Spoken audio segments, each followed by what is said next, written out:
Maqaa Abbaa, kan Ilmaa, kan Hafuura Qulqulluu, Waaqayyo tokkoon. Ameen. Jaalatamtoota maatii Waaqayyoo, Waaqayyoon kan jaalattan, Waaqayyoonis isin kan jaalatu guyyaa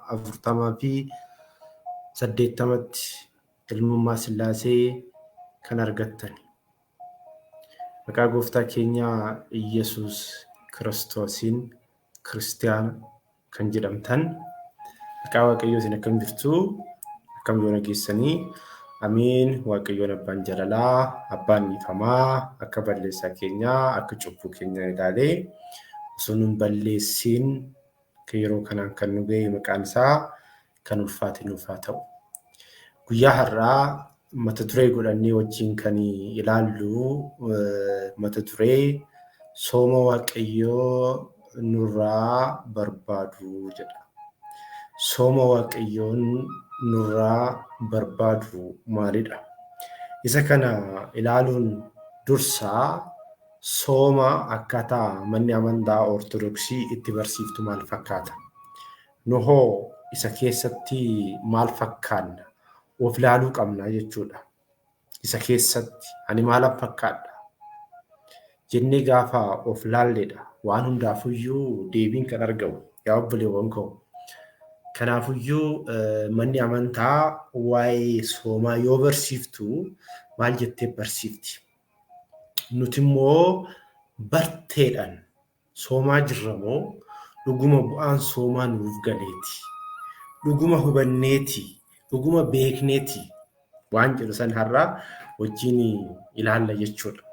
Isa kana wajjin ilaalluudhaaf yaadanii eessa deemuu qabnaa? Addaan bira haa deemnu yaadan. Addaan biraa gaafa deemnu seera uumamaa boqonnaa 1 lakkoofsa 26 irratti Waaqayyoon akka bifaa fi akka fakkeenya isaatti nama akka uume kitaabni qulqulluun ragaa nuu ba'a.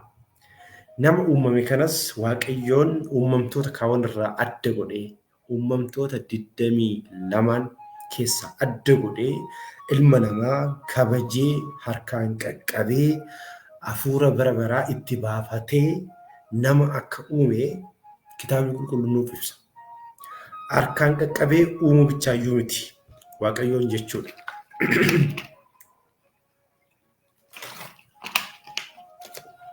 Harkaan qaqqabee uumuu bichaa miti wanti namaa ajaa'ibu. Waan ilmaan namaatiif barbaachisu hunda erga uumeen boodatti nama uumuudha. Bineensota kaawwanii yoo laaltan harkaa fi miilaan deemu. Namni garuu qaxxeedha dhaabata. Maalidha fakkeenyaaf waan jedhu yeroo biraa wajjin ilaaluu dandeenya yoo yeroo arganne jechuudha. Har'aaf garuu wajjin kan ilaallu waa'ee sooma irratti hundaa'ee kitaaba qulqulluu irratti akkana jedha.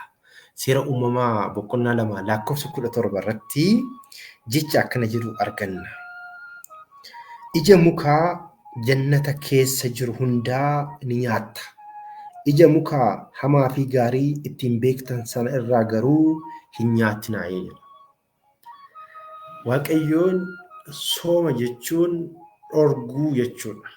Dhorguu irraa of dhorguu osoo barbaadnu osoo hawwinu irraa of dhorguu jechuudha.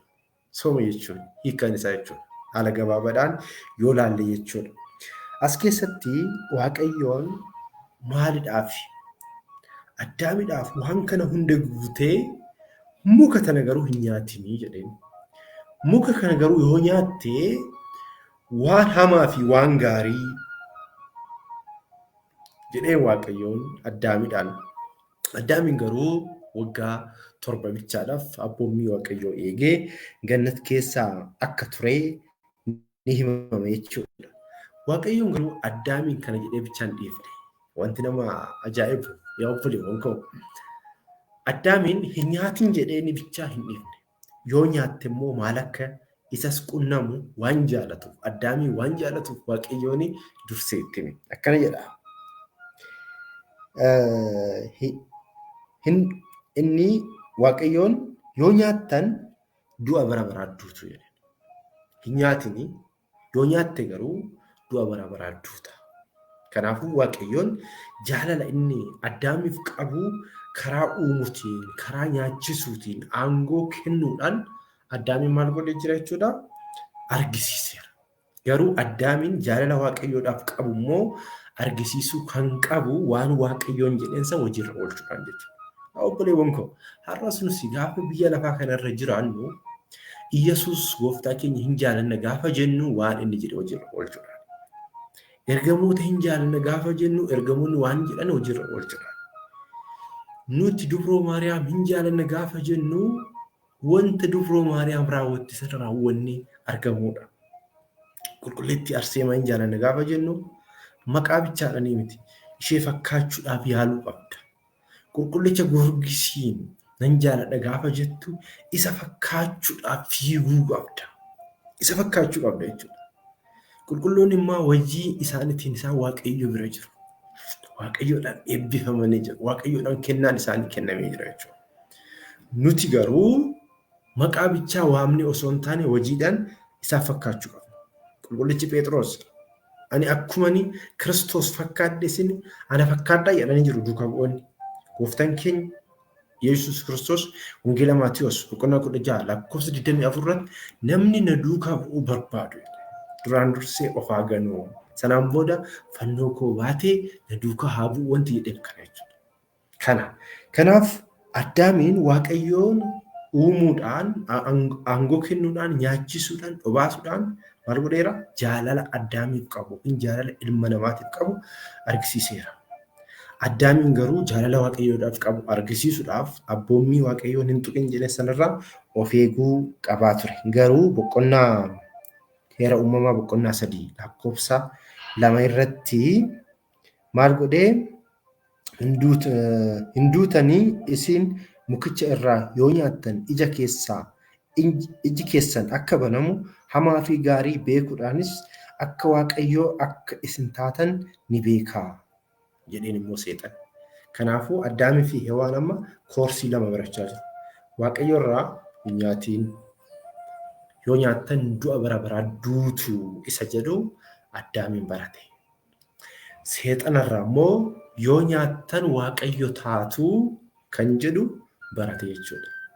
Jechoota kaniin lamaan fudhatee kamtu dhugaadha kan jedhu kan murteessuu danda'u Addaam ture jechuudha. Har'a nus oduun garagaraa hin dhufa gara gurra keenya. Dhiibbaan keessayis hin dhufa, alaayis hin dhufa. Isa san addaan baafachuu kan danda'u beekumsa keenya jechuudha. Beekumsa yoo qabaanne. Kanaaf yeroo baay'ee kitaaba qulqulluu dubbisaa gaafadhaa wanti jedhu jechuudha. Kan madaaluu dandeessu yoo beektedha jechuudha. Addaamiin garuu Addaamii fi Hewaan madaaluu hin dandeenye abboommii Waaqayyoo cabsanii jechuudha. Addaamii fi Hewaan abboommii dagachuudhaan abboommii sun sooma jechuudha. Sooma Waaqayyoo irraa of eegaa jedheessan dagachuudhaan hin nyaatinaa kan jedhaman nyaachuudhaan duutii bara baraa maal ta'eera irratti murtaa'ee jira jechuudha. Qabxii kana keessatti wanti hubatamuu qabu inni guddaan jalqabumaayyuu soomni akka ture beekuudha. Soomni akka ture. Waaqayyoon irraa dhooggama gaafa jedhu waan san lagadhaa hin tuqinaan jechaa jira. Amma soomatti gaafa deemnu waa'ee soomaa gaafa haasofnu waan san yaadachuu qabna jechuudha. Waan san yaadachuu qabna jechuudha. Egaa sooma jechuun hiikkaan isaa yoo laalle akka manni amantaa keenya Ortodoksii hiiktetti akka namee haa jennu. Fedhii foonii hunda fedhii lubbuutiif bichisiisuudhaan jaalala Waaqayyootiin bitamuudhaan ajaja Waaqayyoo shaakaluu yeroo murtaa'eef nyaata soorachuu fi bishaan dhuguu irraa of qusachuun guyyoota ta'uu danda'a, ji'oota ta'uu danda'a. Fakkeenyaaf wantoota kanneen akka foonii, aannanii, dhadhaa irraa of qusachuu jechuudha. Hiikkaan isaa jechuudha. Yeroo muraasadhaaf wantoota kanneen irraa of qusachuu ji'ootaan ta'uu danda'a, guyyootaan ta'uu danda'a jechuudha. Garuu soomni tokko sooma guutuu kan taasisu maalidha? Yeroo baay'ee amma asitti dogoggora.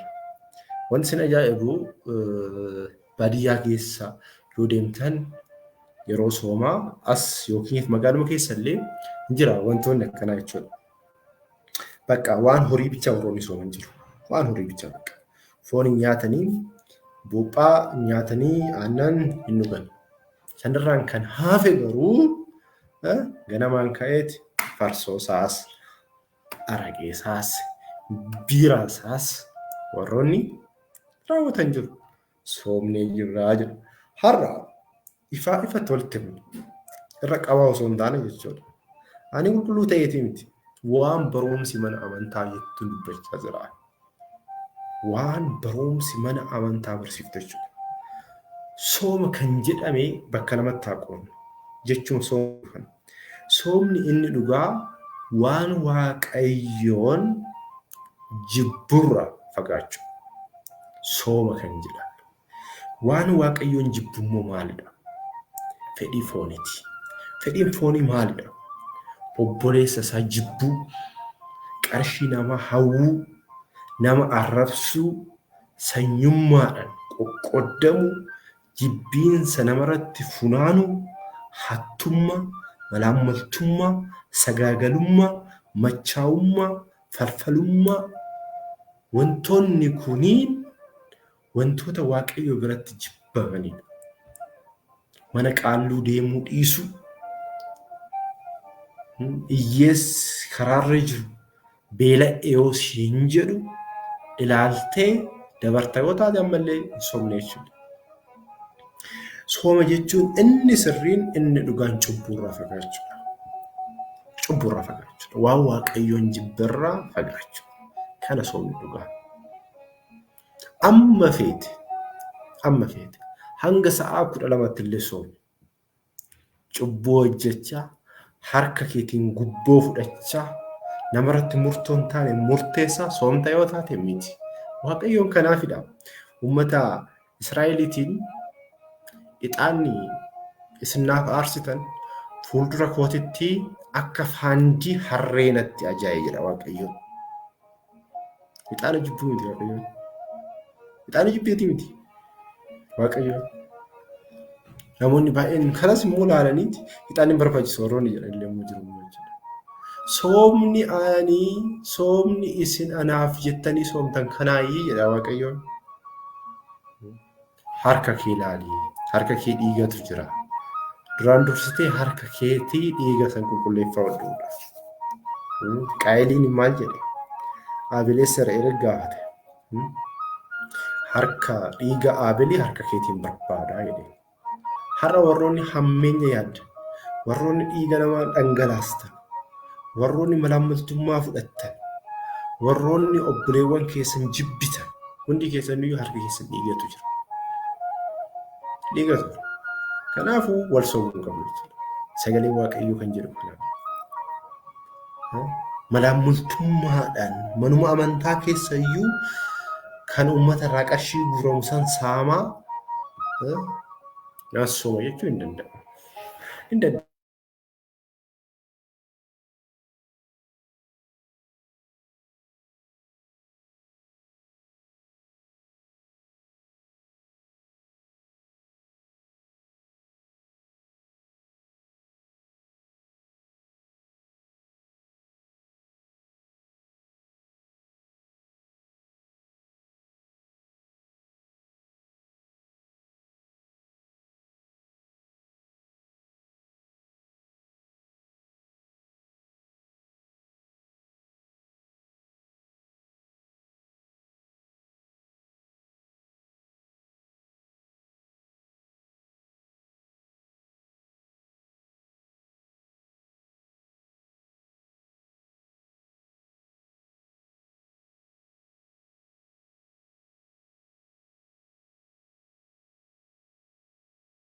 Maaliidhaaf sooma? Wantoota kanneen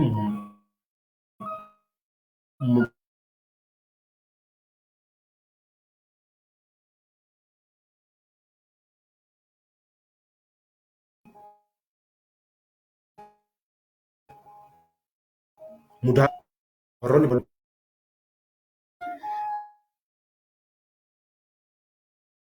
Wantoonni kaarbohaayidireetii warreen ta'an jechuudha. Kaarbohaayidireetii warreen ta'an. Pirootiin immoo qaama keenya ijaara jechuudha. Keessattuu pirootiinii fi liipidiin. Aannan buuphaan wantoonni kunniin qaama keenya ijaaru. Qaamni keenya gaafa ijaarame immoo wantaan itti nu geessa. Fedhii foonii keenyatu baay'ata. Nuti immoo hiikumti soomayyuu fedhii foon keenyaa fedhii lubbuutiif oolchuudha waan ta'eef fedhii foon keenyaa fedhii lubbuu akka mo'anneef soomna jechuudha. Malee wantoonni kun hirmii ta'aniiti miti. Yookiin yoo nyaatte cubbuu hojjette jechuudha. Wanti beeku jechuudha. Wanti beeku. Kanaafuu sooma soomuun duratti obboleewwan kee, obboleettii kee, bitaa mirga kee ilaaluu qabda jechuudha. Akkuma aarsaa naaf iddee yoo dhuftee mooraa mana qulqullummaa bira yoo geesse obboleessa kee miidhuu kee yoo yaadatte aarsaa achi kaayitoo deemee dura obboleessa kee dhiifama gaafadhu jedha. Sagalee Waaqayyooti. Akka namaa akka hin jijjiiramuuti immoo sagalee Waaqayyoo bara baraan kan jiraatu. Kanaaf haala kanaan haa hubannu jechuudha. Kanaaf soomni tokko sooma guutuudha kan jechisiisu maalidha? Mee isin haa dubbisu. Sooma guutuu taasisan kanneen armaan olii lagachuu qofaa miti jedha. Foon buuphaa naamina waan ta'eef miti. Qulqulluu Yaared akkana jedha. Miirri keenya hundi soomuu qabu jedha. Miirri keenya hundi isaatu soomuu qaba. Ijji keenya hammeenya ilaaluurraa soomuu qaba.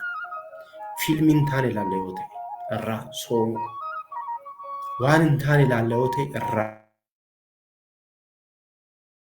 of eegu. Harki keenya soomuu qaba. Harki keenya akka malaamaltummaan fudhanne namarratti akka murteessine akka nama rukunne soomuu qaba. Gurri keenyas soomuu qaba. Waan gadee akka hin dhageenye. Iddoo caffaraa yoo deemte, iddoo dhiichisaa yoo deemte, oduu dhiichisaa dhageessa waan ta'eef achirraa fagaachuu qabda jechuudha. Miilli kee iddoo hammeenyaa akka hin deemne irraa of eeguu qabda jechuudha.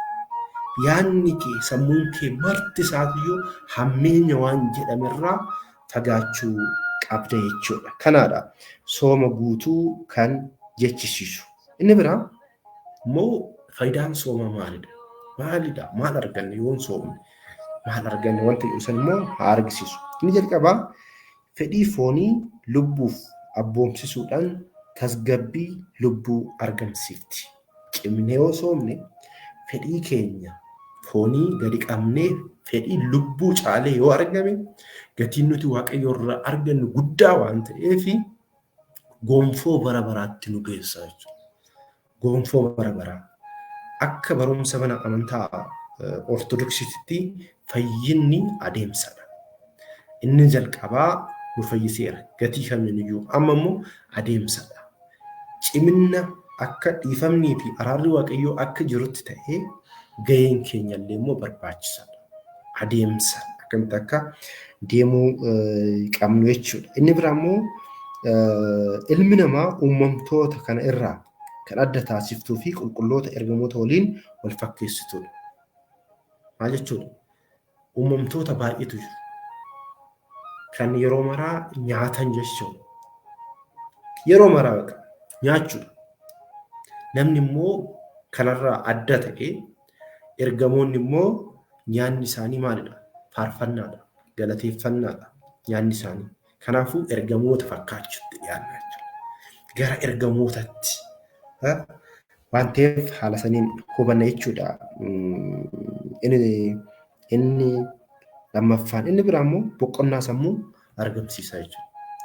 Yamma ilaalaa nama tokko rukuttanii, arrabsitanii, ajjeestanii boqonnaa ni argattu. Boqonnaa ni argattu. Namni malaamaltummaa fudhate boqonnaa ni argata. Yeroo mara waa'ee malaamaltummaa miidiyaa irratti gaafa dubbatan irrifata. Maaliifuu sammuun isaa irrifachiifti kaa. Kanaaf waaqa xiqqaanuu keessatti uume Waaqayyoon. Amma feete mootummaan nan argu jettee malaamaltummaa yoo hojjettes sammuun kee maal jedhu leebaa. Hattee jirta qarshii amman. Guyyaa tokko hin qabamta sin jedha. Osuma akkas jettu guyyaan maal gahaa? Guyyaan waamichaa gahaa jechuudha.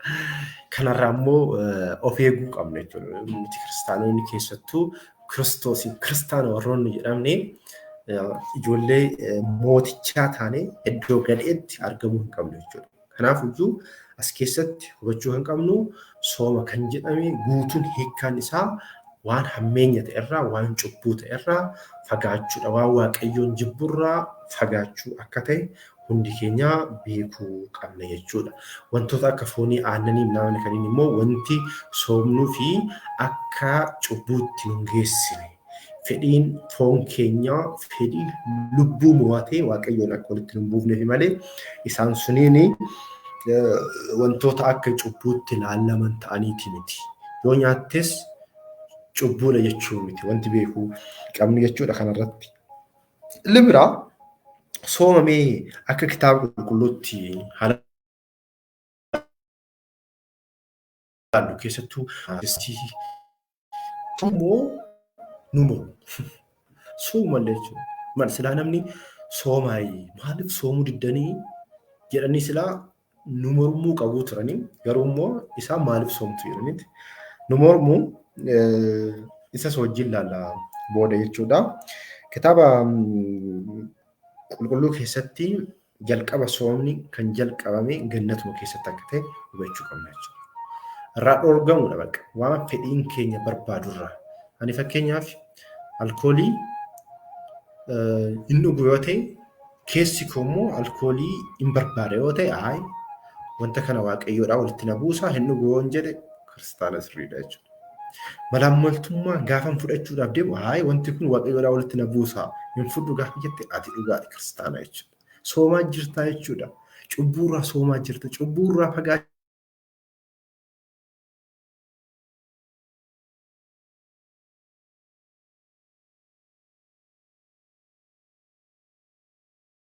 Kanaafuu isaan fakkaannu malee maqaadhaan beekuu qabaa jechuudha. Mee fakkeenyaaf macaafa Iyyaasuu boqonnaa 7 lakkoofsa 6 irratti akkana jedha. Israa'elootaa fi abboommii inni yennoo jedha akkana jedha. Iyyaasuun uffata isaa tarsaasee jaarsota Israa'el waliin taabota waaqayyoo fuulduratti ganamaa qabanii hanga galgalaatti adda isaaniitiin gangomboomfamanii sagadan. Gadda irraayis kan ka'e dhukkee mataatti of facaasan. Iyyaasuu fi jaarsoliin Israa'el balleessaa fi dalaggaan fi kaakuu cabsaniif waaqayyo irraa araara argachuuf akka sooman ni hubanna. Maal jechuudha? Waaqayyo fuulduratti of gadi qabnee cubbamaa ta'uu keenya beeknee waaqayyo fuulduratti dhiyaachuu jechuudha. Waaqayyoon nu fayyisuudhaaf sababa barbaada. Abbaa gaarii qabnu nuti sababa barbaada waaqayyoon. Maaliifuu hojii keenyaaf fayyuu hin dandeenyu. Garuu nu fayyisuudhaaf immoo waaqayyoon maal barbaada? Sababa barbaada. Sababa saniin immoo nuti dhiyaachuu qabna jechuudha. Hiyyeessa tokko waan tokko gaafa gootu fayyisuudhaaf hin dhufaa jechuudha waaqayyoon. Kanaaf malee ani fayyee jira bakka wanti jedhu hin hojjetu jechuudha wanti akkasii. Inni biraa immoo Asteer guyyoota meeqaaf murtee uummata Israa'el irratti murtaa'e kadhannaa taasiftee akkamitti kadhannaa isaanii waaqayyoon akka dhaga'eef Asteer boqonnaa 4 lakkoofsa 16 irratti argachuu hin dandeessu jechuudha. Inni biraa immoo lammaffaa Saamu'eel boqonnaa 12 lakkoofsa 17 irrattis mootichi Daawit mucaan isaa dhukkubsannaan ni soome nyaatas hin nyaanne jechuudhaan deebii waaqayyoo irraa immoo argatee akka jiru Faarsaa boqonnaa 34 13 irratti kaa'amee jira. Ammas immoo sooma Eeliyaas soomee waaqayyo irraa gatii akka argate macaafa moototaa 1ffaa boqonnaa 19 lakkoofsa 6 irratti argachuu dandeessu jechuudha. Kun hundi isaatiyyuu kitaaba qulqulluu keessatti soomanii waaqayyo irraa gatii akka isaan argatan nuuf ibsa jechuudha. Kanaafiyyuu waan horii fakkaatu immoo maaliif soomtuu minaan ammaan booda waan akkanaatiif deebiyyuu hin laallu nuti. Sooma jechuun waaqayyotti dhiyaachuudhaaf adeemsa nuti goonuudha. Seexana yoo ta'e malee waan kana kan mormuun jira natti fakkaatu. Mee faarsaa boqonnaa 108 lakkoofsa 24 irratti akkana jedha. Soomuu irraan kan ka'e jilbi koo na hoollatee foon koos dhadhaa dhabuu irraa kan ka'es ni dadhabee. Waan horii asii dhufe wanta horii minaan kan jiru. Kuni nama barate tokkoof salphaadha. Wanti horii irraa wantoonni ijaaraman qaama namaa ijaaruu danda'u. Wanti beekamu immoo as keessatti waan lama hubachuu qabna. Inni jalqabaa nyaata qaama namaa ijaaruu irraa fagaachuudha.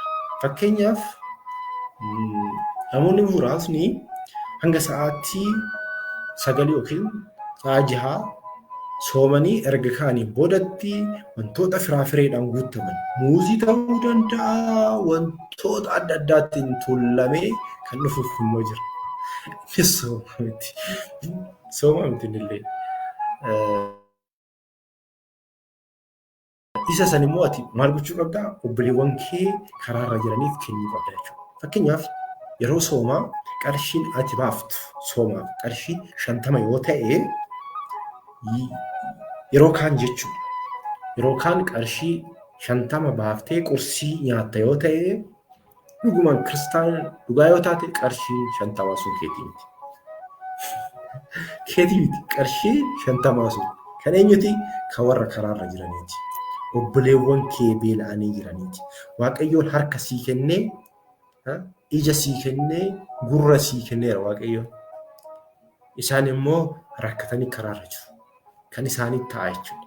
Kanaafiyyuu qursii keessaan fuutee isaaniif kennuudha jechuudha. Yeroo hundallee gochuu yoo dadhabne haa yaallu.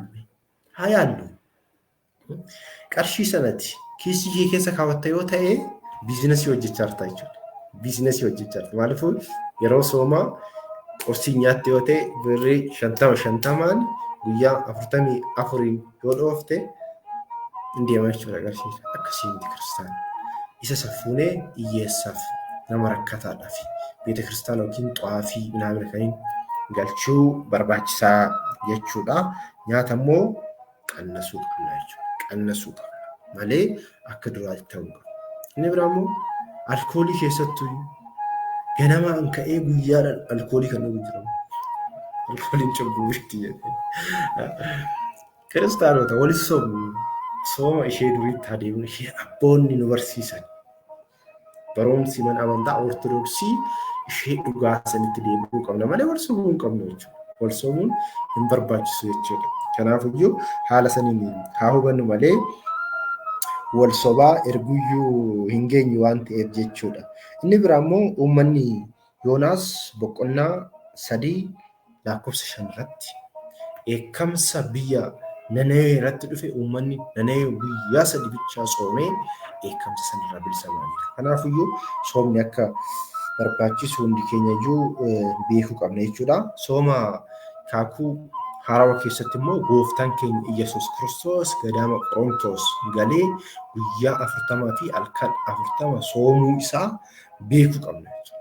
Inni nuuf fakkeenya nuuf kennee deemee jira waan ta'eef hundi keenya iyyuu Iyyasuus naaf soomee jira. Soomuun qabu warroonni jettan immoo Iyyasuus fannifamee jira. Atis fannifamuu qabda kaa. Iyyasuus du'eera. Atis du'uu qabda kaa. Wanti akkanaa hojjetu. Yoo nyaatte nyaadhu yookaan barumsa dogongoraa facaasuun sirrii miti jechuudha. Waan hin fakkaanne tokko wajjin illee haasa'uun yeroo keenya gubuu hin barbaachisu jechuudha bakka. Soomni hin barbaachisaa sooma kamiidha kan jedhu immoo hammeenyarraa, cubbuurraa, harka keenyas, miila keenyas, ija qaamota miiraa keenya hunda isaatiyyuu cubbuurraa fageessuudha. Wantoota kana immoo fageessuudhaaf yeroo muraasaadhaaf nyaata qaama keenya ijaaranirraa fagaannee waaqayyoorraa gatii argachuudhaaf hundi keenya iyyuu fuulduratti fiiguu akka qabnudha jechuudha. Macaafa qulqulluutti iddoo garaagaraatti waa'ee soomaa haasa'ee jira. Manni amantaa Ortodoksii immoo garuu sooma bakka lamatti qooddi. Inni jalqabaa sooma dhuunfaati. Sooma dhuunfaa jechuun namni dhuunfaa isaatiin waaqayyotti dhiyaachuu yoo barbaade jechuudha. Abbaa gaabbii bira deemee abbaa gaabbii wajjin haasa'ee yookiin ifgadaamii galuu danda'a yookiin iddoo wayii deemuu danda'a yookiin osoo namni tokko isa hin beekin isaa fi waaqayyoon bichaa waliin jechuudha. Niitorkii hojjetu isaa fi waaqayyo gidduu bichaatti jechuudha. Kanaafiyyuu waaqayyo irraa namni yoo dhukkubsatee yoo rakkatee keessoo isaatti naaf deebi'uu qaba yoo jedhe soomuu kan danda'u sooma dhuunfaa isa jedhamudha jechuudha. Kanaaf haala saniin hubachuu qabna jechuudha. Inni biraa immoo sooma ajajaati yookiin akka waliigalaatti kiristaanonni tokkummaadhaan soomanii jechuudha. Isas kitaaba qulqulluutu ajajaa jechuudha malee waan akkasii hannachuu qabu. Kiristaanonni walitti qabamanii kadhannaan isaanii akka uummata Nanawee Asteeriin uummata Israa'el walitti qabdee kadhannaa taasiftee waaqayyo irraa gatii argatte sana jechuudha. Kanaafuu isa kanas mormuun sirrii akka hin taane hubachuu qabna. Mormuu kan qabnu garuu adeemsa keenya irratti miseensa mana amantaa kana keessatti macha'a yoo ta'e sooma keessa yeroo kamiyyuu kiristaanni machaa'uu qabu. Alkooliin garuu hin eeyyamamne nuufi eeyyamame jedhanii warroonni haasoftanis yoo jiraattanii hin eeyyamamne. Alkooliin kiristaanaaf hin eeyyamamne. Siif kan eeyyamame bishaanidha. Bishaan qulqulluu akka dhugduudha malee bishaan qulqulluudha malee alkoolii dhuddee coggaarra kee akka si guggubuuf miti. Yeroo baay'ee kanarratti haasa'an ture. Alkoolii siif hin eeyyamamne. Manni amantaas hin barsiifne. Eessaa akka dhufe hin beekan. Wangeellis hin deeggaru.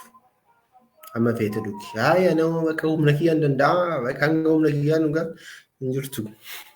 Yoo machoofte mootummaa waaqayyoo hin dhaaltu waan ta'eef jechuudha. Kanaafiyyuu haala saniin of haa eegnu. Yaa obboleewwan kooyi sooma ajajaa keessaa fakkeenyaaf sooma guddicha. Sooma gooftaan keenya Iyyasuus Kiristoos soome jechuudha. Kiristaanonni hundi iseen soomnaa sooma duuka bu'ootaa. Duuka bu'oonni hafuura qulqulluu waaqayyoo irraa argatanii afaanota hedduu erga beekaniin boodatti soomni isaanii hojiin isaanii akka eebbifamuudhaaf duraan dursanii waaqayyoon soomaan kadhannaadhaan gaafatanii jiru jechuudha. Nus hojii keenya keessatti waaqayyoon kadhachuun gaafachuun irraa eegama jechuudha. Inni biraa immoo sooma raajotaati. Har'a kan jalqabnu jechuudha. Soomni raajotaa har'a guyyaa meeqaa? 13. Guyyaa 14 roobii ture. Roobiin immoo sooma waan ta'eef har'a jalqabama jechuudha. Isa kana haala sirriitti ilaalla. Maaliidhaaf soomna waan jedhu sanii bal'inaan ilaalla isaa. Har'aaf garuu waa'ee soomaa erga sirriitti hubanneen boodatti kaan immoo itti fufna. Inni biraa sooma filchataati. Sooma filchataa haadha keenya Dubroo Maariyaam boqochuu ishee sababeeffachuudhaan sooma duuka bu'oonni soomanidha. Kana manni amantaallee ni raggaasifte jechuudha. Inni biraa immoo sooma ifaa yookiin gahaadii jedhamudha. Sooma guyyaa tokkooti. Sooma guyyaa cuuphaa soomnudha jechuudha. Inni biraa immoo sooma warra Nanaweeti. Warri Nanawee guyyaa 3 soomanii waaqayyo irraa gatii akkuma argatanii nus immoo soomnee makaraa keenyarraa gidiraa jiru hundarraayyuu akka bilisa baanuudhaaf soomne jechuudha. Inni biraa immoo sooma fayyinnaati. Guyyaa roobiitii fi guyyaa jimaataa soomnudha jechuudha. Inni kunis guyyaan roobii guyyaa gooftaa keenya uumaa keenya fayyisaa keenya Iyyasuus Kiristoos irratti Yihuudoonni mari'atan waan ta'eef murteessan waan ta'eef anaaf jecha biyya lafaa dhuftee kun hundi isaatiyyuu murtoo irratti murtaa'e jechuudhaan kiristaanonni soomanidha jechuudha. Guyyaan jimaataa immoo qaraaniyoo irratti hoolichi ilmaan namaatii fi dhiiga isaa dhangalaasee ilmaan namaa guyyaa itti bilisa baase waan ta'eef guyyaa kana yaadannoodhaan hin dabarsinaa jechuudha. Mataan mana kiristaanaa eenyudha? Iyyasuus Kiristoosidha jechuudha. Abbaan keenya isa waan ta'eef jechuudha. Isaan kaniin jechuudha. Kanaafiyyuu sooma haala kanaan soomuun dirqama kiristaanotaati jechuudha. Mee qulqullichi Phaawulos Roomee boqonnaa 8 lakkoofsa 5 hanga 13 irratti wantoota kaa'ee mee wajjin haa dubbifnu. Roomee macaafa qulqulluurraa Roomee boqonnaa 8 lakkoofsa 5 irraa kaafnee gaafa dubbifnu Roomeen qulqullichi Phaawulos uummata Roomaatiif barreessee boqonnaa 8 lakkoofsa 5 irratti akkana jedha. Warri akka fedha fooniitti jiraatan yaada isaanii fedha foonii irraa dhaabaniiru. Warri akka fedha hafuuratti jiraatan garuu waa'ee waan hafuuraa ni yaadu jedha. Akka fooniitti gaafa deddeebine waa'ee foonii yaadna. Akka hafuuratti yoo deddeebine immoo waa'ee hafuuraatti yaadnaa nuun jedha. Lakkoofsa 6 irratti immoo yaada ofii fedha fooniitiin hidhuun du'a ni fidaa. Yaada ofii fedha hafuuratiin hidhuun garuu jireenya bara baraa ni argamsiisa jedha. Fedha fooniitiin yoo deddeebine yoo ta'e sagaagalummaadhaan machummaan jibbiinsaan inaaffaadhaan deddeebine yoo ta'e du'a ofirratti fidaarra jechuudha. Du'a ofirratti fidaarra jechuudha. Kana beekuun kiristaanotarraa eegama. Lakkoofsa 7 irratti immoo akka fedha fooniitti yaaduun diina waaqayyoo nama godhaa jedha. Akka fedha fooniitti yaaduun diina waaqayyoo nama taasisa. Maal jechuudha? Diina waaqayyoo jechuun wanta waaqayyoon jibbu raawwannaa jechuudha. Yeroo sanii waaqayyoodhaanis kan nuti walitti bu'u waan ta'eef jechuudha. Yaadni akkasii seera waaqayyootii wajjin waliin galu isaaf abboomamuus hin danda'u jedha. Warri fedha foonii yaadan, fedha fooniitiin deddeebi'an, ilaalchi isaanii yeroo maraayyuu waa'uma fedha foonii, waa'ee nyaataa, waa'ee dhugaatii, waa'ee malaammaltummaa, waa'ee sagaagalummaa, waa'ee dhiichisaa machii ta'a yoo ta'e waaqayyoodhaan akka walitti nu buusu ni ibsaa jechuudha. Warri akka fedha fooniitti jiraatan waaqayyoon gara cimsuu hin danda'an. Hafuurri waaqayyoo yoo dhugumaan isin keessa jiraate isin akka fedha hafuuratti malee akka fedha fooniitti hin jiraatinaa. Namni hafuura Kiristoos of keessaa hin qabne kan Kiristoosii miti. Kiristoos isin keessaa erga jiraatee dhaqni keessan sababii cubbuutiif du'a yoo ta'e iyyuu sababii qajeelummaa argattaniif hafuurichi jireenya isiniif ni ta'a. Hafuurri waaqayyoo